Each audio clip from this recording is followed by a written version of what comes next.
Hey, my name's Daniel McConan, and I'm 16 years old, and the purpose of this video is to show my testimony about my life and experience with the goodness of God. A time in my childhood when I've seen the goodness of God is when I first remember going to church and seeing how everyone worshiped God and had such strong beliefs in Him.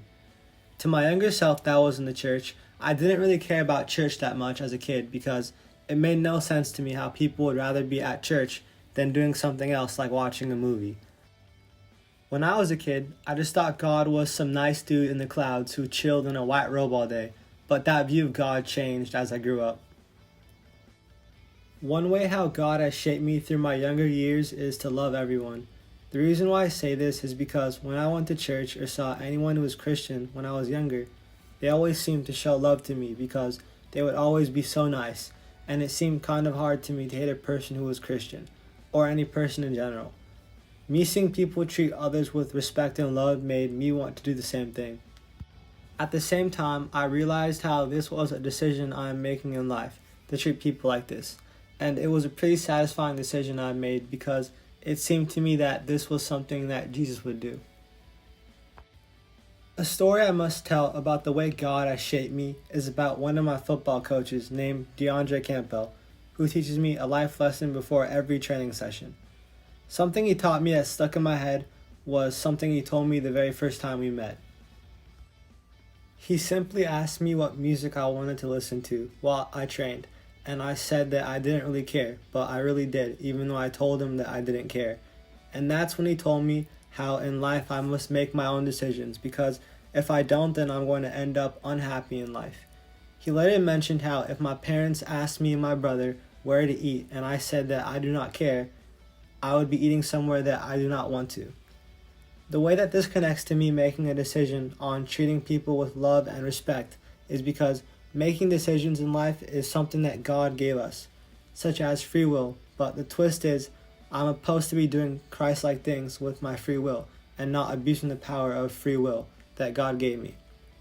I also told my coach how I go to a Christian school called King's High School, and he told me how I should be making my own decisions in life and choose to live every day getting closer to God. A verse that connects to this story is Proverbs 16:9. In their heart humans plan their course, but the Lord establishes their steps. This connects to my story because this verse is about free will and how no matter what I choose to do in my life, the Lord is always establishing my steps. A place where I have seen the goodness of God in the past year of my life is when I was in my 8th grade Bible class, where we learned about how true love is loving God.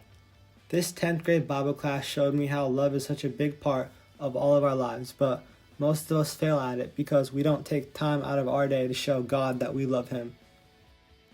The way God has shaped my life recently is by carving me out to a person who tries to be the nicest person I can be to the kids that I will only see for 3 more semesters.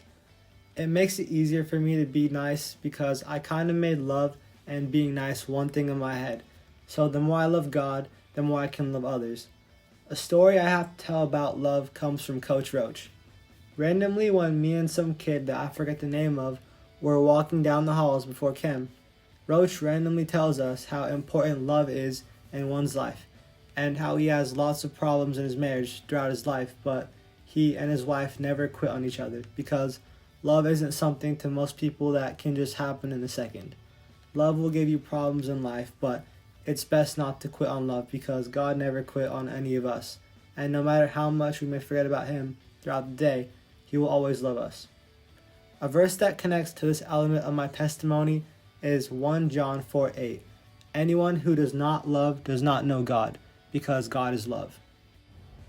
Now, if my life were to come to an end because I died all of a sudden in a car crash, the message that I would like to get out to all of you is that God is essential in life, because having a life with God gives you guidance, strength, the capacity to help others, and in seeking God we come to know Him better and we bring Him glory. A verse that communicates what I would want someone to hear about God is verse 1 Chronicles 16:11. Look to the Lord and His strength. Seek His face always. I chose this verse because I think it shows God as our idol and makes us want to seek Him more.